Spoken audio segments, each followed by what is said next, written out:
It all starts with this indoor organic technology. We can grow in soil, and it has to do with our ability to produce precision organic fertilizers, replicating the nitrogen cycle that naturally occurs slowly and randomly outdoors in a precise way indoors, all certified organic along the way. So that's the foundation. We are working on a superior kind of agriculture. Agriculture is one of the problem children in the world environmentally, and we have a solution that makes a lot of sense.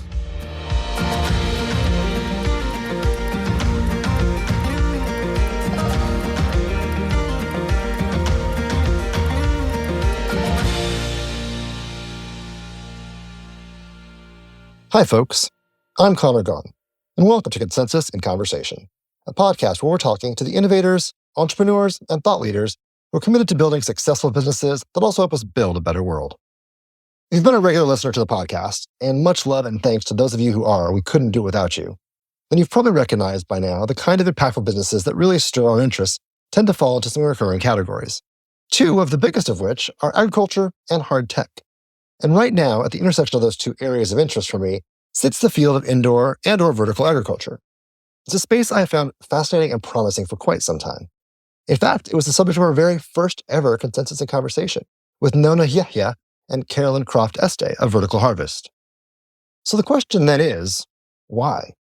What makes indoor agriculture so important as a piece of the sustainability puzzle? The first and foremost answer is that I think all agriculture is really important because, well, it's where most of our food comes from, and we need food to live. And because growing plants in a traditional way, outside in soil, is dependent on the environment and the cycles of nature, which makes it especially vulnerable to the effects of our changing climate. Increasingly frequent extreme weather events can be devastating to crop yields, which doesn't just strain our food supply chain, but can also be financially ruinous for farmers and economies around the country. But ironically, as vulnerable to climate change as agriculture is, it's also a substantial contributor to it. Agriculture is responsible for as much as 1/4 of all global greenhouse gas emissions annually. Now, a small note of distinction here is that the lion's share of that actually comes from livestock, which is currently not something vertical or indoor farming can do much about. But because a huge portion of traditional cereal crop production is done specifically to feed that livestock, in-soil crops do play their role. They're also responsible for related environmental issues, like soil erosion or overconsumption of water resources, and the contamination of ecosystems with pesticides or fertilizer runoff. Plus, because crops need to be grown where those crops are able to grow, no technology is letting you grow a banana the natural way in the climate like the UK, for example. Our globalized diet demands all kinds of crops all year round, and so huge expenditures in energy and emissions, and also food waste, occur transporting those crops to consumers. Vertical and indoor farming provides a potential solution to nearly all these issues. Growing indoors allows for nearly total control of all the variables of light, moisture, heat, and the nutrients needed for plants to flourish, increasing our food system's resilience by freeing it from dependence on the weather and climate conditions. It also means we can grow crops anywhere all year round. The verticality, or the ability to stack crop rows on top of one another, vastly decreases the need for land usage. And the independence from soil means it can be done directly in urban areas, which decreases the need for emissions-heavy transportation. Closed-loop water and nutrient systems allow these to be recycled, decreasing the amount of resources that are consumed in producing food. In short, vertical indoor agriculture is a potential revolution in how we do agriculture because of its efficiency, flexibility, and sustainability, and because it promises to allow us to grow the food we need where we need it without having to alter the natural environment so much to accommodate us. But also, in no small part, I think indoor agriculture is just kind of cool. In a low-key way, it's one of the most sci-fi technologies being worked on today.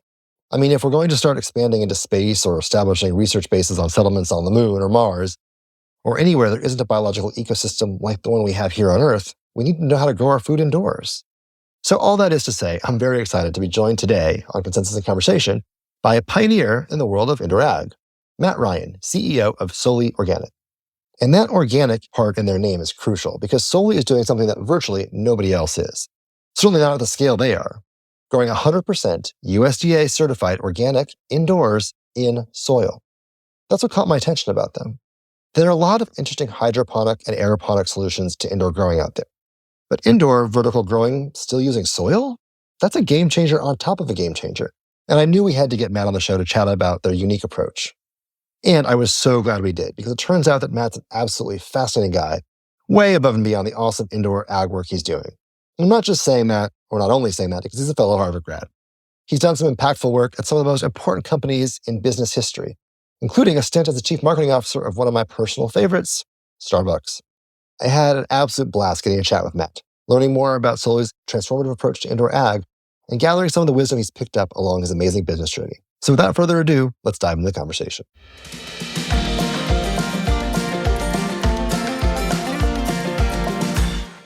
Okay, so let's start at the very beginning. Tell me a little bit about where you are from originally. Oh my goodness. I grew up in Buffalo, New York. My parents were school teachers, and I've had a long journey since then. I've been in a lot of places and done a lot of things. And where's home now? I live in Los Angeles, but I work all over the country. And we have one big commonality. We both attended the college in Cambridge, Harvard. So I have to ask my Harvard question to all to all those I get to interview with whom I share that esteemed institution. What house were you and what'd you study? Well, I was Quincy House, and my degree was in history and literature. Although I have to admit, I studied a lot of things, calculus, biochemistry, you name it. A true liberal arts man. Yeah, I'm a bit of a nerd, frankly. So I was Kirkland a bit after you and ended up similarly, I studied a lot, but ended up with an economics degree. I was in the social studies program for a while, but ultimately thought I would go with something that, in my mind, made life more practical. I don't think it actually had any real impact on where I ended up. It's one of the lessons of liberal arts education. It doesn't actually matter most often, does it? True that. I don't have a career in history and literature, nor in biochemistry for that matter. So did you know what you wanted to do when you were in college? Like what your professional aspirations were? I was lost for many, many years in college and after, but did you kind of have a sense of where you wanted to end up when you were in Cambridge, or when did your kind of career vocation take shape? I would never have known what my career was going to look like at that age in my life. At the time I was accepted to medical school. I turned that down, so I could have been a doctor. I could have been a lot of things, I suppose. But I ended up finding a passion in business, and I loved making things happen. And from the very beginning, I found that I enjoyed the environment, provided I could work for the right kind of company. Yeah.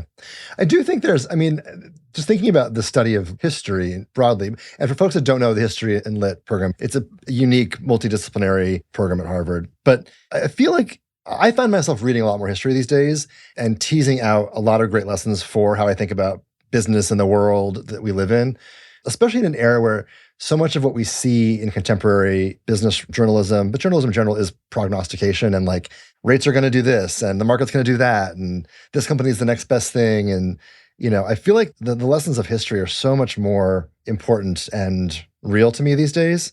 So I don't know if you found the same thing. Your history degree or history and literature studies have manifest in unexpected but helpful ways as you've worked your way through business. Absolutely. The things I studied, I never really understood how important they would be. So right now I'm fascinated with the Industrial Revolution, something I studied many years ago, because in many ways, the transformation the world is going under right now with digital and technology is not unlike the transformation that happened with the Industrial Revolution, first in England and then in other places across Europe and the US. It's not just the science itself. It's what's happening to the world and to society as a result of the science. And I see so many parallels. The circumstances are completely different, but the parallels are completely there. Yeah. Where did you end up coming out of graduation? So when I got out of graduation, I came from a humble background. I had no idea how to get into business. I ended up going back to my hometown of Buffalo. I substitute taught French, of all things, for a little while. I wrote for the Buffalo News, movie reviews, music reviews, things like that, and traveled around Europe. I was basically a bum for a year. And then I came back and said, I gotta find a job. And I applied everywhere I could in every single industry. And I ended up landing a job in part of Young and Rubicam in the advertising business way back in the day. And that got me started down the pathway of understanding consumers, understanding what people want, and understanding the market and meeting market need. So fun fact, my mother was in advertising growing up. And when she agreed to pay for Harvard, there was one stipulation. That was that I'd not go into the ad industry when I graduate. The only explicit exclusion I had was you cannot go be in the ad industry, Conor. So she knew better. Yeah, exactly. But it does feel like an interesting and really salient training ground for so many things. I mean, the art and study of communication and understanding and being able to speak to consumers, like it is the discipline, right? Yeah, and it's funny because I was always drawn to that part of it, the communications part. I was also drawn to the numbers part. And frankly, I missed that in the advertising business. And I longed to be sort of in the driver's seat of the company making decisions. And I was thrilled after many years in advertising when I finally got a call from the Walt Disney Company to come join them in their brand management function. And I said, yeah, because I can combine all my communication skills and everything I learned about how people think and act and so on with the business. And that was a breakthrough opportunity for me. And I spent 15 years at the Walt Disney Company working on all sorts of amazing projects and doing a lot of good things there, I think, as well, too. It's funny you mentioned that you missed the number side of things. I remember I interviewed for that program at school, and it was unlike almost any other interview I had. It was very intense, really fun, really interesting, but very much rooted in analytical and numerical kind of thinking, which I wasn't as prepared for as I probably would have wanted to be now that I know that. So it makes a lot of sense. I mean, that's how you get to be where they have gotten to be as a company, as a brand. Yeah, and it's everything that happens in the soft side of things, the communications world, the feelings world, the consumer world, translates ultimately to numbers. How many people do this and what do they do quantitatively? There's always a link. The link is not always obvious and evident on the surface, but it's there. And my specialty is kind of crossing that divide between the numbers and the communications so that you realize that everything has an impact, and the impact shows up at some point in time on a spreadsheet. Yeah. You have an incredibly storied career, and Disney was one of my big questions I wanted to make sure to hear you talk about. The other is one of my favorite brands and a staple in my daily life, which is Starbucks. You spent quite a while there, ultimately as the chief marketing officer. And so, I mean, we could spend hours talking about this, but the point of today is actually to talk about Soli. So I'm going to limit myself to one question. But I want to hear a little bit about what you've learned and how you think the lessons of your time at Starbucks actually set the stage for what you're doing now running Soli. Like, give us a little bit of preview of what we're going to talk about with Soli by looking back at your time at Starbucks and extrapolating a few of the biggest lessons learned from, one of these massive, really brilliant food and beverage companies that's revolutionized American QSR and F&B in general. Like, what are some of the biggest lessons learned that you've teased out from your time at Starbucks into Soli? Well, first of all, I'm lucky to have been at Starbucks during what I think was the golden age of Starbucks, when the growth was there, the performance of the company was through the roof, transformation was taking place, and Starbucks was an incredible player on the business stage. And one of the things that was in the DNA of Starbucks was do good while you make money. And in many ways, the things I was able to work on were absolutely fantastic. I ring-led the development of the College Achievement Program at Starbucks, which basically was the first program in the United States to create opportunities to go to college for free, no strings attached, for part-time workers. And that's a passion of mine, helping people. My husband and I fill our houses with the young people and try to nurture them and make them be the strongest they can possibly be in life. And Starbucks offered that opportunity for me to kind of do that at scale by changing the employment proposition for the better for hundreds of thousands of young people. And the number of people that have graduated from the program and have their degrees now and have gone on to brighter things beyond being a barista, nothing wrong with being a barista, but the ability to take knowledge and education to the next level, I like to think that's one of the gifts, one of the things I leave behind in the world. I know when we spoke last, I just listened to a multi-hour podcast interview with Howard Schultz, and he gave the number of the folks that have utilized that program for full-time degrees up until 8 months ago or whenever they recorded 6 months ago.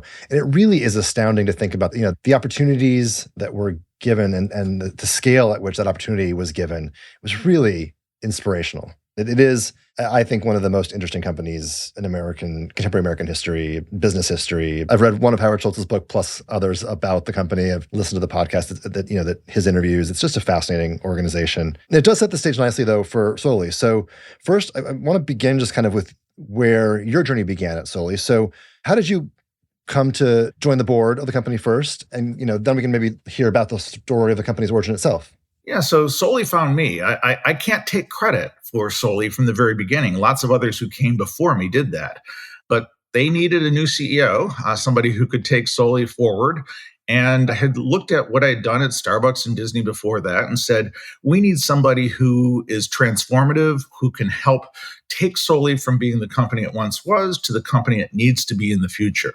The investment decisions had already been made to invest heavily in indoor farming. And there was a company that was called Shenandoah Growers who was getting into this huge business of indoor farming.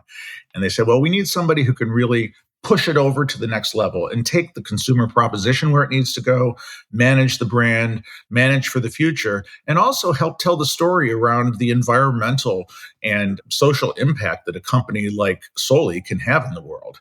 And I said, this is right up my alley. This is the kind of thing that's going to allow me to make a difference. I'm not particularly a religious person, but that doesn't let you off the hook for not wanting to leave the world a better place than you found it. And I thought, here's another opportunity for me to help do that.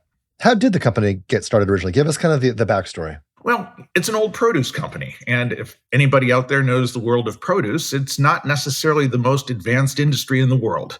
It's farming at a simple level. And you take products from the farm, you package them, and you ship them off to retailers around the country. That is the nature of the produce business. And Soli was one of those companies. It happened to be the market leader in fresh herbs. So a history of doing business in the fresh herb space, and a history of starting to trial how to grow indoors, first with greenhouses, low-tech greenhouses, and then eventually with higher-tech greenhouses, and ultimately with a pilot, which is when I arrived there, of growing stacked vertical farming indoors using artificial light and artificial climate, but growing things really efficiently and effectively. And one of the first things, you mentioned that it already had kind of an investment infusion. It was ready for its next stage. One of the first things you did, I think, was plant a flag in the next chapter by changing the name. And so I'm curious where the name actually, Soli Organic, where the name comes from. Well, it's funny. If you know how to decline the Latin noun for soil, it's one of the declensions there, and it happens to roll pretty smoothly off an English speaker's tongue, or for that matter, Spanish speaker, French speaker, and so on and so forth. And it refers to soil. We grow in soil indoors. That's the secret of our program. We have the world's leading indoor organic growing technology. We can grow things indoors organically, which very few people can do.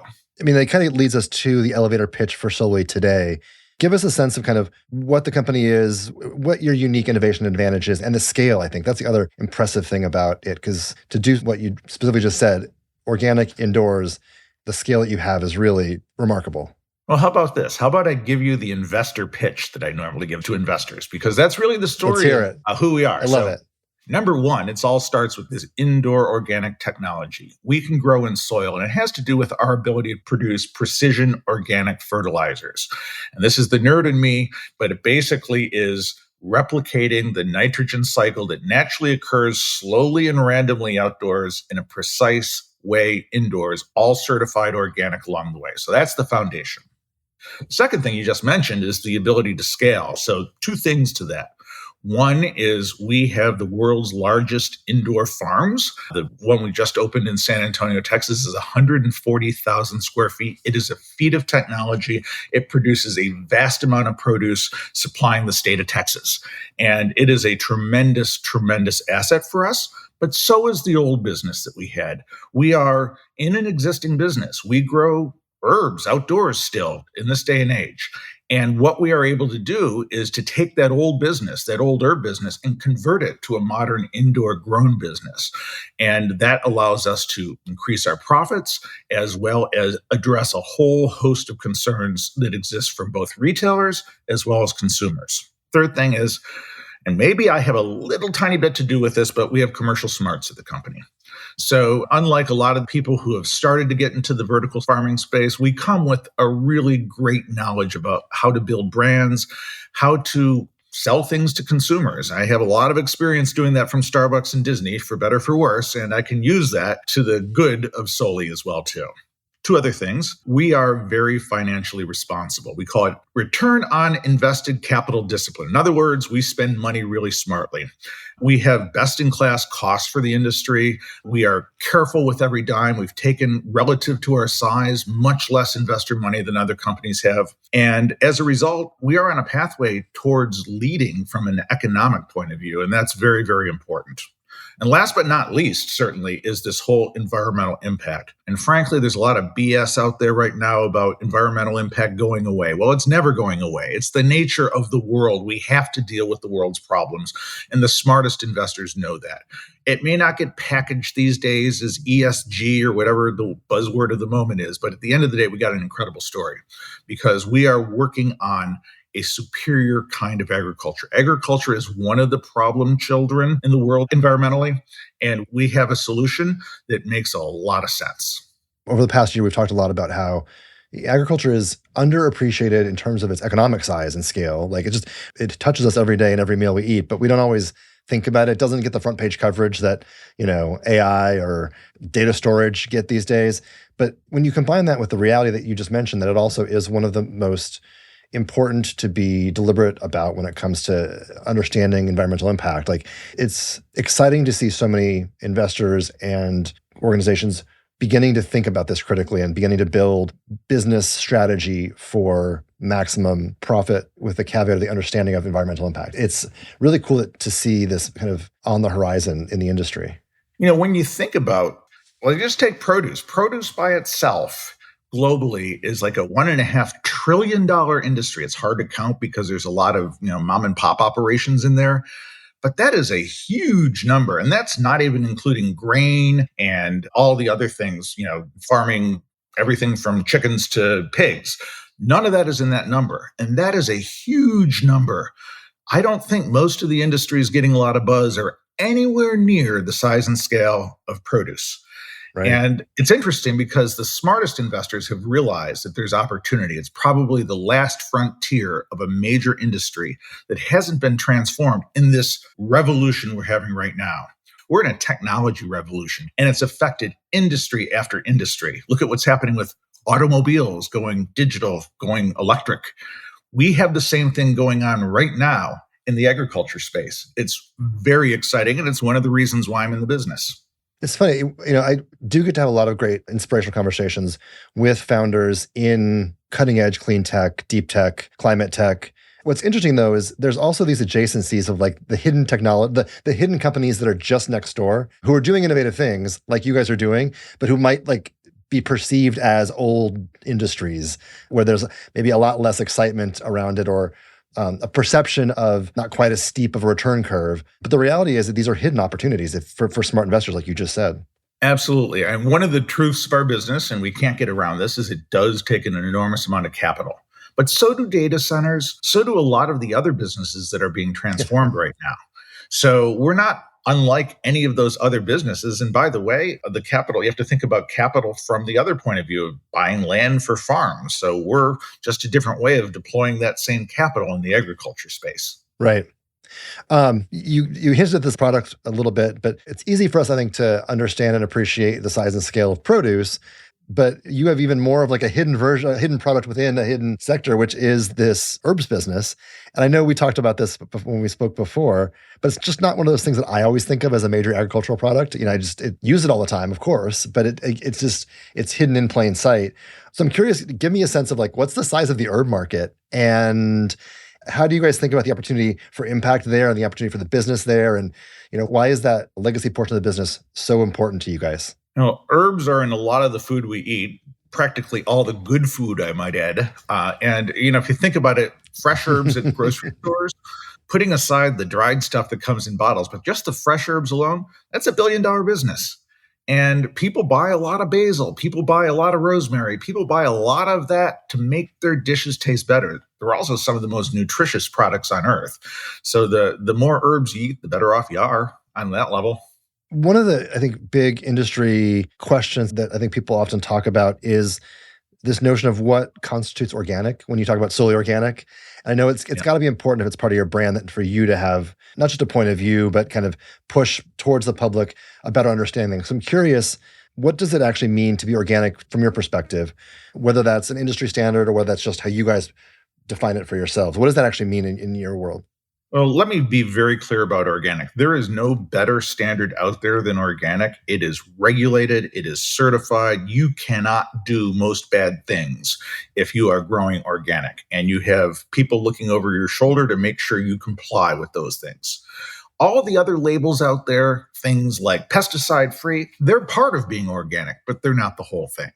So when it comes to us, we are on every level delivering against every standard that exists that all get rolled up into that organic standard. It's a high level, and there's a reason why traditionally people pay more for organic. The premium for organic can go 30, 40, 50% oftentimes, sometimes more than that, depending upon the category. What we try to do is bring that price point down so that we can make that organic standard available to more people. It's actually an interesting segue because I know you've talked a lot about the current human diet paradigm. And part of that is the importance of more people having more access to better quality food and products. But I'm curious, A, why that's important to you, what that means to you. And I guess second, going back to the historian in you, if you have kind of a thought on the historical perspective of the human diet and kind of agriculture and sustainability, how all those things coalesce in the moment we're in now. It's interesting. Another lesson from my history degree as well, too, is what happened during the 20th century with industrial processes. So the Industrial Revolution took place and, things began back in England in the 1820s, let's call it.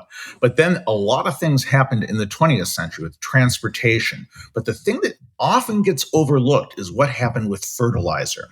There's something called the Haber-Bosch method of producing fertilizer, which is basically burning a whole lot of oil or coal or something to pull nitrogen molecules out of the air and turn them into the usable form of nitrogen for plants. And without that technology, half the world's population would die. We are incredibly dependent on having nitrogen from Haber-Bosch method production. But unfortunately, it has a huge carbon impact on the world. And as a result, we are very, very dependent upon burning an awful lot of oil and gas to grow our food behind the scenes, up the supply chain in the fertilizer business.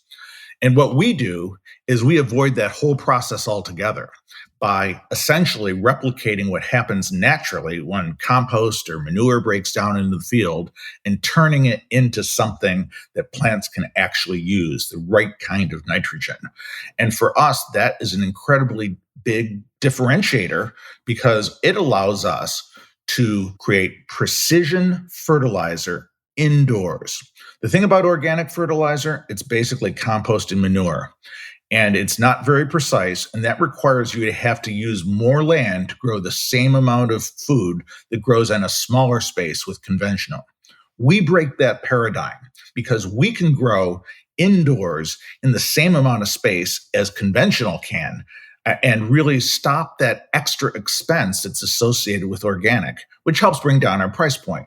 To me, the organic benefits are huge. No pesticides, but that no synthetic fertilizer has a great big impact as well, too. And I don't think most consumers understand that when they're buying organic, they're not buying stuff made with that Haber-Bosch industrial method production. So it's a big deal for us to have that differentiation be part of our sort of technological heritage.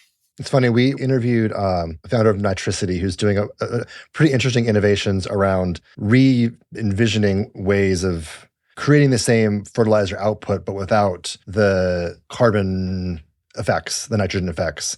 It's crazy that that's the world we live in, where there's like these innovations that are really, like I said, they may not get branded as clean tech or climate tech, but at the end of the day, they're really changing a major industry in a very positive way and probably have a huge upside potential. I can't think of a better clean tech, climate tech thing than the fertilizer that we produce, honestly. Famously, Right? There are companies that one business and had a business in the background. I look at Amazon.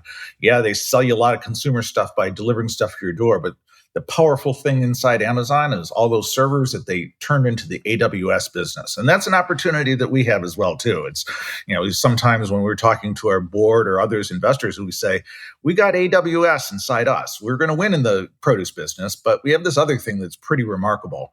And I like to think that one of the greatest frontiers that's going to happen across the next few years is fertilizer. It is a geopolitical issue where the ingredients of fertilizer come from, and it's also a climate issue. Those issues are not going to go away, and people need good solutions in the fertilizer space. And what we offer, and others are working on it as well too, is something very, very special. Yeah, the idea of taking a cost center and making it a profit center, I mean, will go down as one of Jeff Bezos's biggest accomplishments. We'll see if we get there, but we're working on it. I love it. You mentioned, being able to talk to your investors about that opportunity, and obviously that's something they love to see. You guys do have a really impressive cap table. I'm curious what the fundraising process was like. I mean, in your mind, how do capital markets see these stories these days? How receptive are they to the story you're telling, the organic story, the climate story?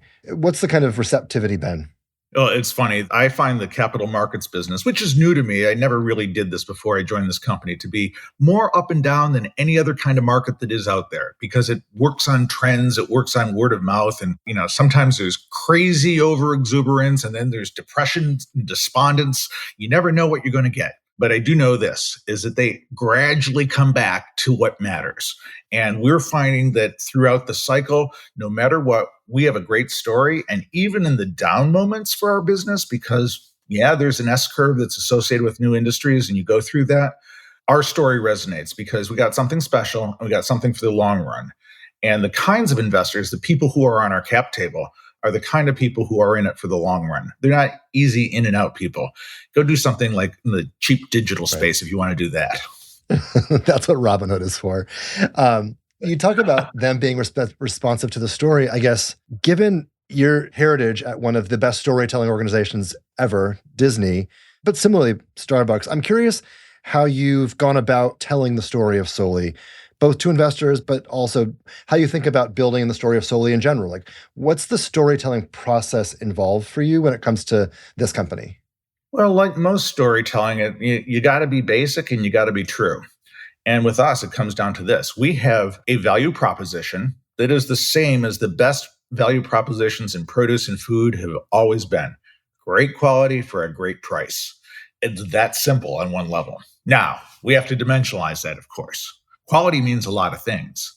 So one of the aspects about quality is that we are there with a better shelf life because we grow closer to markets. We are able to grow basil in January in parts of the country that can't get it, or the sweltering heat of Texas in July. We have the ability to grow locally, or regionally at least, for any part of the country where we have a facility. So that's a big difference, and it lends towards great quality. We keep our prices, our costs under control because we are growing more efficiently than we see from the field. We also own a farm, by the way. We own a field farm in California. So we know what we're talking about when we say this. And we've also operated greenhouses. We're out of that business. We know that the best way to grow efficiently is to grow in these vertical farms and to grow regionally and be there all the time with great quality product. Fresher product, by the way, is better for you because the nutrients don't seep out. It's simple. The quality is there and people know it as well too. Organic quality is better. So, we focus on companies that have this mission-driven, purpose behind them, but that are still building great businesses. And, when you think about Soli and aligning your mission of delivering fresh, flavorful, organic produce, sustainably grown and affordable for all. Oh, you got it. Great. My team always has me well prepared. When you think about that alignment with the need for growth and profitability as a business, how do you manage that organization, like as the leader?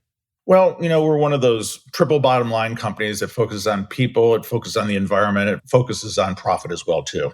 And let me take us back to fertilizer as an example of that. So right now, the sort of substrate that we use in our process is in fact basically raw nitrogen. Think of it as compost dissolved in water if you have to. We start there. But we have a better way of doing it that we're just about to operationalize.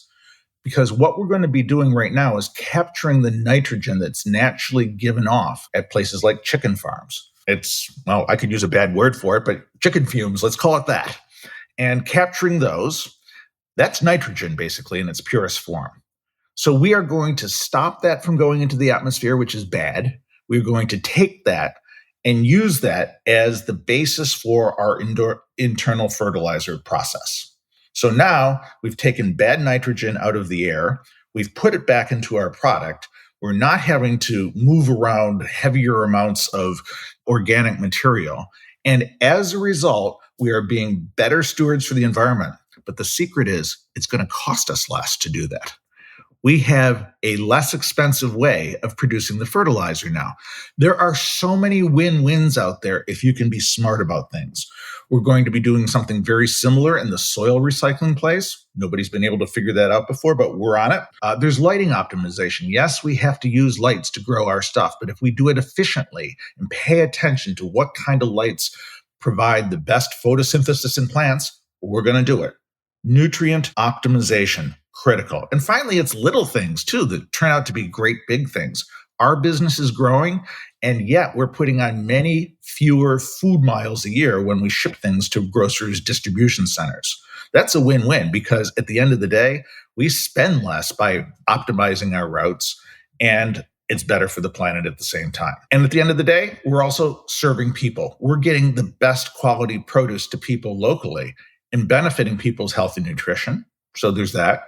And the kinds of jobs that we're able to provide in the agricultural business are not backbreaking field jobs. They're good jobs, jobs that people actually want. So we have people lining up at our doors when we open a facility. That doesn't happen in the traditional world of agriculture right now, where often crops go without being harvested properly because there are not enough people to do that job. I'm actually curious. I know you guys have some farms in Marysville and San Antonio that are really big, meaningful projects. I'm curious how you found the community engagement in those places. So beyond just, the business implications and even the labor implications, how have the community relationships evolved in a couple of those places? Give us some examples.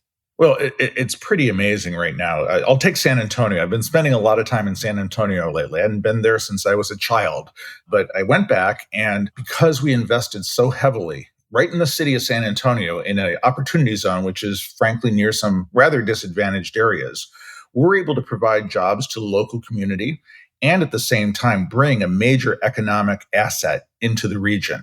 And everybody from the local politicians to the local community leaders to some rather famous people in San Antonio have come out to see us. And I can't imagine a more welcoming reception. At the end of the day, we are adding to agriculture in Texas. We're not taking away anything. We're adding. And people know that. And they also are glad that we're going to be there for them year round, and they don't have to bring things in from California all the time to eat. So there's an advantage to everybody involved. So you've spent time at some of the biggest, best brands. You're building this company with real deep purpose and meaning. When you look back, what do you hope that your personal legacy is in the business space? Well, my father always said, leave the world a better place than you found it. And I think that I've tried to do that my entire career, sometimes more successfully than other times, if I'm being truthful. But I know that I have a big opportunity right now. And if our early example in this business leads the way, where we can show a model that uses less water, less land, even cuts the carbon impact down, we have the ability to change how produce is grown and to create better product for consumers. And if I can at least show what that looks like, I may not succeed in scaling it to the level that ultimately this business will be scaled to. But if I can show what it looks like with everybody around me, we have a tremendous opportunity to make a difference. And I would be so proud to leave that behind me. I think that'd be a pretty impressive legacy myself. So I think you're on the right track. And we're obviously excited to watch what you guys are doing and believe in that vision. Where can folks learn more? Where can they find your products or hear more from you? Really simple. SoliOrganic.com, our website. You can get information there. It tells our story. And we are in all sorts of retailers nationwide. Our products are present all over the place, sometimes under the Soli brand, and sometimes we do it as private label for retailers. So you may be having Soli product that you don't even know you're eating. It might be in your refrigerator right now. And we'll make sure to have all the links in the show notes for folks. And maybe we'll be lucky enough to have you come back sometime and spend more time telling some old stories from the trenches and of your favorites from past lives as well. I'd love that. I would be delighted to do it. It's been a pleasure talking to you.